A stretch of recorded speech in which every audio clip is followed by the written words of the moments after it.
This is ANKER RZ, made in Belfield, Germany. This one probably from the early 50s, but I'm not sure. Okay, so it's beautiful, beautiful machine.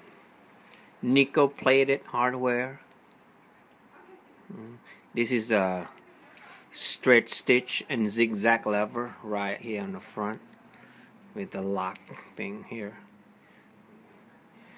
Got a dual pressure plate here.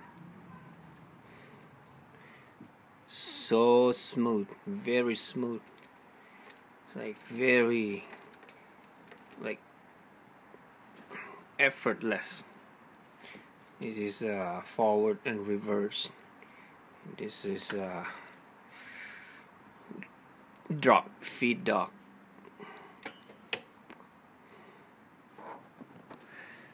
Similar to the machine behind it, which is made in the same city, made in the same town, Adler. Anker.